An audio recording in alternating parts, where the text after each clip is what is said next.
মুভির শুরুতে আমরা একটি মেয়েকে দেখি যার নাম কাইরো। সে প্রতিদিনের মতো নিজের স্কুলে যাচ্ছিল।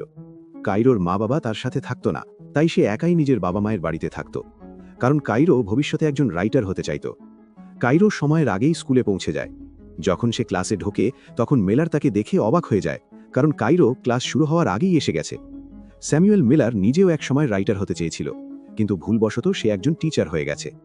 মিলার কাইরোর নাম জিজ্ঞেস করলে সে নিজের নাম বলে এবং সাথে এটাও জানায় যে তার বাবা মা দুজনেই লয়ার। মিলার কাইরোকে কিছু বই পড়তে বলে, কিন্তু কাইরো জানায় যে সে বইগুলো আগেই পড়ে ফেলেছে। ওরা যখন একে অপরের সাথে কথা বলছিল, ঠিক তখনই সেখানে কাইরোর বান্ধবী ভিনি এসে যায়। ভিনিও আগেই ক্লাসের স্টুডেন্ট ছিল। ভিনি কাইরোকে সঙ্গে করে বাইরে নিয়ে যায়। ওরা বেরিয়ে যাওয়ার পর মিলার কাইরোর বইগুলো দেখতে শুরু করে। তখনই সে একটি অ্যাডাল্ট বই খুঁজে পায়। মিলার বইটা পড়তে শুরু করতেই সেখানে তার বন্ধু বরিস এসে যায়। বরিস ওই স্কুলেই কোচ ছিল। বরিস মিলারকে কফি দেয় এবং কাইরোর বইটা হাতে নিয়ে পড়তে শুরু করে। তখনই মিলার কাইরোর বইগুলোর মধ্যে নিজের লেখা একটি বই খুঁজে পায়। এটা দেখে দুজনেই অবাক হয়ে যায়, কারণ বিয়ের আগে মিলার লেখালেখি করত, কিন্তু এখনও তার ভেতরের রাইটারটা পুরোপুরি মরে যায়নি।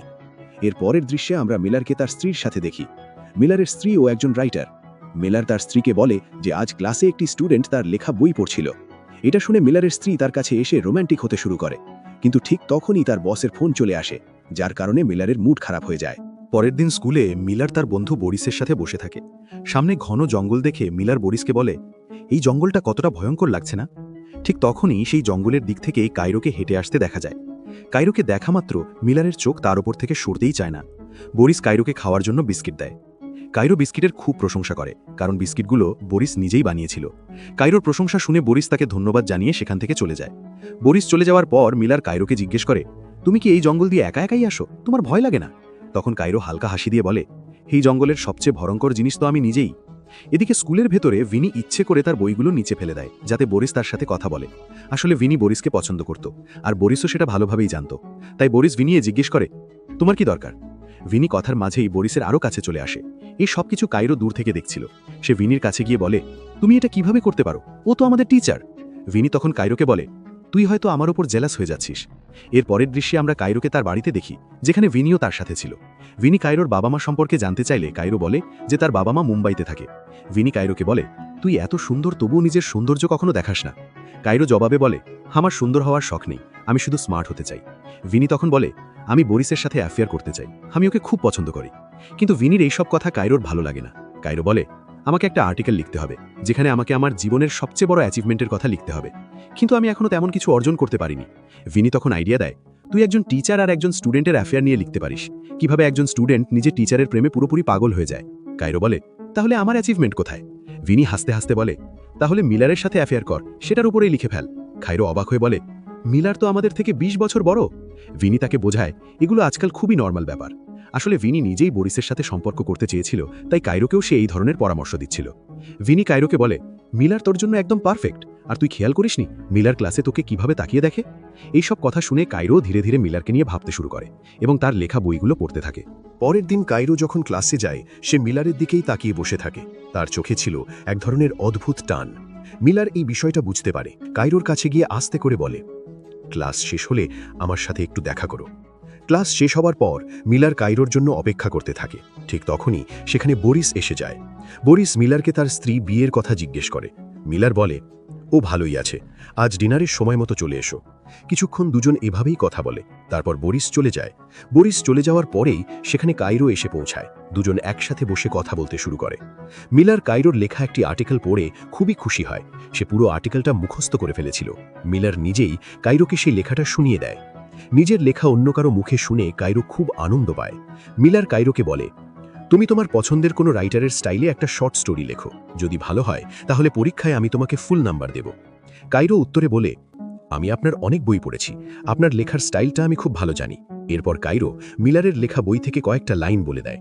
এটা শুনে মিলার আরও বেশি ইমপ্রেস হয়ে যায়, কারণ আজ পর্যন্ত কেউ এত সুন্দরভাবে তার লেখা বই পড়ে শোনায়নি। মিলার এরপর কাইরোকে একটা জায়গায় কবিতা শোনার জন্য আমন্ত্রণ জানায়। পরের দিন কাইরো ভালোভাবে প্রস্তুত হয়ে মিলারের দেওয়া লোকেশনে পৌঁছে যায়। কিছুক্ষণ পর মিলারও সেখানে আসে। দুজন পাশাপাশি বসে কবিতা শুনতে থাকে। মিলার মন দিয়ে কবিতা শোনে, কিন্তু কাইরোর চোখ ছিল শুধু মিলারের দিকেই। কবিতা শোনা শেষ হলে তারা দুজন বাইরে এসে একসাথে কফি খায় এবং অনেক কথা বলে। পরের দিন আবার কাইরো সুন্দর করে সেজে স্কুলে আসে। সে মিলার আর বরিসকে কফি দেয়। মিলার কাইরোর পোশাকের খুব প্রশংসা করে। দুজনের মধ্যে অনেকক্ষণ ধরে কথা চলতে থাকে। রাতের বেলা মিলার, বরিস আর বি একসাথে ডিনার করতে রেস্টুরেন্টে যায়। সেখানে তারা ভিনিকে দেখতে পায়, কারণ ভিনি সেই রেস্টুরেন্টেই কাজ করত। ভিনি তাদের কাছ থেকে অর্ডার নিতে আসে। ভিনিকে দেখে বি মিলারকে জিজ্ঞেস করে, এটাই কি সেই মেয়ে যার কথা তুমি বলছিলে? মিলার বলে, না, ওটা সে নয়। ওই মেয়েটার নাম কাইরো, ও খুব স্মার্ট। মিলারের মুখে কাইরোর এত প্রশংসা শুনে বি একটু বিরক্ত হয়ে যায়। সে মিলারকে বলে, তুমিও একসময় রাইটার ছিলে, কিন্তু এখন আর লিখতে পারো না। নিজের স্বপ্নটা তুমিই মেরে ফেলেছ, তাই এখন শুধু একজন টিচার হয়ে পড়ে আছো। বিয়ের কথাগুলো মিলারের খুব খারাপ লাগে। পরের দিন স্কুলে থাকার সময় মিলারের ফোনে বিয়ের মেসেজে বি তাকে বাইরে কোথাও ঘুরতে যাওয়ার কথা বলে। তাই মিলার ক্লাস শেষ হওয়ার পর দ্রুত বাড়ি যাওয়ার প্রস্তুতি নিতে থাকে। ঠিক তখনই সেখানে কাইরো আর ভিনি এসে যায়। কাইরো মিলারকে তার প্রিয় রাইটারের কথা বলতে শুরু করে, যার লেখার স্টাইলে সে নিজের শর্ট স্টোরি লিখতে চায়। কাইরো মিলারকে ইমপ্রেস করার জন্য বলে, আপনি চাইলে আবার লেখা শুরু করতে পারেন, আপনি এখনও একজন অসাধারণ রাইটার হতে পারেন। কিন্তু মিলারের তখন বাড়ি যাওয়ার তাড়া ছিল, সেখান থেকে চলে যায়। মিলার চলে যাওয়ার পর ভিনি মজা করে মিলারের টেবিলের ওপর উঠে বসে কাইরোর সাথে হাসাহাসি করতে থাকে। ঠিক তখনই ক্লাসরুমে বরিস ঢুকে পড়ে। বরিসকে দেখেই ভিনি তার সাথে ফ্লার্ট করতে শুরু করে। ভিনি বরিসের কাছে তার ফোন নম্বর চায়। বরিস তাকে নিজের ফোনটা দেয়, কিন্তু ভিনি মজা করে বরিসের ফোনটা নিজের কাপড়ের ভেতরে লুকিয়ে রাখে। এইদিকে কাইরো বুঝতে পারে তার মোবাইল ফোনটা ব্যাগে নেই। অন্যদিকে মিলার আর বিয়ের ঘোরাঘুরির প্ল্যান বাতিল হয়ে যায়, কারণ বিয়ের জরুরি কাজ পড়ে যায়। ঠিক তখনই মিলারের ফোনে একটি কল আসে। কলটা আসছিল কাইরোর ফোন থেকে। কাইরো মিলারকে ফোন করে তার ফোনটা ফেরত দিতে বলে। তাই মিলার কাইরোর বাড়ির দিকে রওনা হয়। মিলার যখন আইরোর বাড়ির সামনে দাঁড়ায়, তখন ভেতর থেকে কাইরো খুব সুন্দর একটা ড্রেস পরে বাইরে বের হয়। কাইরোকে দেখে মিলার কিছুক্ষণের জন্য হতভম্ব হয়ে যায়। কাইরো মিলারের কাছে আসে। দুজন একে অপরের চোখের দিকে তাকিয়ে থাকে। সেই মুহূর্তে তারা দুজনেই যেন নিজেদের নিয়ন্ত্রণ হারিয়ে ফেলে। রাতের বেলা মিলার যখন নিজের বাড়িতে ফিরে আসে, তখনও তার মাথার ভেতর শুধু কাইরোর কথাই ঘুরছিল। মিলারের এই অবস্থা দেখে বি তাকে বাইরে গিয়ে একটু হাঁটাহাঁটি করতে বলে, কারণ মিলারের জন্য সে নিজের কাজেও মন দিতে পারছিল না। এরপর মিলার বাড়ি থেকে বেরিয়ে একটা ছোট কেবিনে যায়। সেখানে গিয়ে সে কাইরো পাঠানো স্টোরিটা পড়তে শুরু করে। এই স্টোরিটা ছিল একজন স্টুডেন্ট আর একজন টিচারের সম্পর্ক নিয়ে, যা পুরোপুরি কাইরো আর মিলারের গল্পের মতোই ছিল। স্টোরিটা পড়তে পড়তে মিলার নিজের হুঁশ হারিয়ে ফেলে, কারণ সেই গল্পটা পুরোপুরি অ্যাডাল্ট বিষয়বস্তুতে ভরা ছিল। পরের সকাল মিলার যখন ক্লাসে আসে, তখন সে কায়রোর সাথে ঠিকমতো কথা বলে না। কায়রো কৌতূহলবশত জানতে চায়, কেন আজ তুমি আমার সাথে ঠিকমতো কথা বলছো না?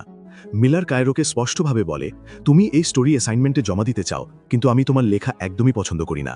তোমার লেখা অনেক ভুল এবং অনুচিত বিষয়বস্তু নিয়ে ভরা। কায়রো উত্তরে বলেন, এইসব আমি আমাদের সম্পর্কের ওপর ভিত্তি করে লিখেছি। মিলার কায়রোকে বলে, আমাদের মধ্যে এমন কিছু ঘটেনি যা তুমি স্টোরিতে লিখেছ, তুমি আবার লেখো, না হলে আমি তোমাকে ফেল করে দেব। কায়রো খুব রেগে যায়। সে মিলারকে চিৎকার করে বলে, আমি একটি চমৎকার স্টোরি লিখেছি, কিন্তু তুমি এটা কারো সঙ্গে ভাগ করতে চাও না। তুমি কখনো রাইটার হতে পারোনি, আর আমি সেটা করে দেখিয়েছি। যদি তুমি আমাকে ফেল করো, এর ফল খুব ভালো হবে না। এই কথা বলে কায়রো চোখ ভিজিয়ে তার বাড়িতে চলে যায়। ভিনির সাথে বসে সে কিছু ড্রিঙ্ক খায়। একই সময় মিলারও নিজের বাড়িতে ফিরে আসে এবং বিকে সব ঘটনা বলে। কায়রো যে স্টোরি লিখেছে তা বি পড়ে এবং কিছুটা রোম্যান্টিক হয়ে যায়। ঠিক তখনই বরিস আসে। বরিসের আগমনে মিলারের মুড আবার খারাপ হয়ে যায়। অন্যদিকে কায়রো ভিনিকে বলে, মিলার আমার প্রেমে নেই, সে শুধু আমার কাছে থাকার ছল করছে। কায়রো ভিনিকে বরিসকে মেসেজ করার জন্য বলে। ভিনি বরিসকে মেসেজ পাঠায়, কিন্তু বরিস কোনো উত্তর দেয় না। তাই কায়রো আর ভিনি একসাথে মিলার এবং বরিসের ছবি পাঠায়। ছবিগুলো দেখে বরিস মিলারের বাড়ি থেকে চলে যায়। মিলারের স্কুল থেকে কল আসে, কারণ মিলার এবং কায়রোর সম্পর্ক সকলের চোখে পড়েছে। বি মিলারকে জিজ্ঞেস করে, মেয়েটা শুধু একটি স্টোরি লিখেছে, এতে কি হলো? তোমার এবং কায়রোর মধ্যে কি কিছু চলছে? মিলার বিকে বোঝায়, আমাদের মধ্যে এমন কিছু হয়নি। পরের দিন কায়রোকে প্রিন্সিপাল অফিসে ডেকে পাঠায়। কায়রো প্রিন্সিপালকে সব খুলে বলে, আমি মিলারের সঙ্গে খুব ক্লোজ ছিলাম, আমরা স্কুলের বাইরেও দেখা করতাম। প্রিন্সিপাল মিলারকে ডেকে তাকে একই প্রশ্ন করে। মিলার ভালোভাবে উত্তর দিতে পারে না। প্রিন্সিপাল সব বুঝে ফেলেন এবং মিলারকে চাকরি থেকে বরখাস্ত করে দেন। বাইরে মিলার বরিসের সঙ্গে বসে থাকে। বরিস তাকে বলেন, তোমার সীমা পার করা উচিত ছিল না। মিলার চেষ্টা করে বরিসকে বোঝাতে, কিন্তু বরিস কথা না শুনে চলে যায়। বাড়িতে ফিরে মিলার বিকে জানায়, আমাকে চাকরি থেকে বরখাস্ত করা হয়েছে। বিও এই খবর শুনে মিলারের ওপর সন্দেহ করতে থাকে। সে মিলারকে সত্য বলার জন্য চাপ দেয়, কিন্তু মিলার আবারও বলে, আমাদের মধ্যে এমন কিছু হয়নি। এইভাবেই মিলার আর বিয়ের মধ্যে তীব্র তর্ক শুরু হয়। বি মিলারকে ডিভোর্স করার হুমকি দেয়। পরবর্তী দৃশ্যে ভিনি কায়রোর কাছে আসে। সে বলে, মিলারের সঙ্গে তুমি ভালো আচরণ করনি, সে চাকরি হারিয়েছে। ভিনি কায়রোকে প্রশ্ন করে, এটা তুমি কেন করছো? কায়রো ভিনিকে বলে, মিলার আমার সঙ্গে ভালো ব্যবহার করেনি, সে আমাকে ব্যবহার করেছে। এখন সে বুঝবে আমি কে। ভিনি কায়রোকে বলেন, মিলারের কথাকে এত সিরিয়াসভাবে নেবে না, আর যদি না মানো তবে আমি প্রিন্সিপালকে সব বলবো। কায়রো হুমকি দিয়ে বলে, তুমি যদি এটা করার চেষ্টা করো আমি মিলার ও বরিসের জীবন দুটোই নষ্ট করে দেব। এইভাবে দুই শিক্ষকই চাকরি হারাবেন। ভিনি তখন সেখান থেকে চলে যায়। এইভাবেই কায়রো মিলারের জীবন ধ্বংস করে এবং নিজেকে সন্তুষ্ট বোধ করে। শেষ দৃশ্যে কায়রো আবার মিলারের সঙ্গে দেখা করতে যায়। সে নিজের গল্পে নিজেকে হিরো এবং মিলারকে ভিলেন হিসাবে তুলে ধরে। কায়রো কেঁদে মিলারের দিকে তাকায়, কারণ সে এখনও মিলারের প্রতি ভালোবাসা অনুভব করে। এইভাবেই মুভির সাসপেন্সফুল এন্ডিং ঘটে।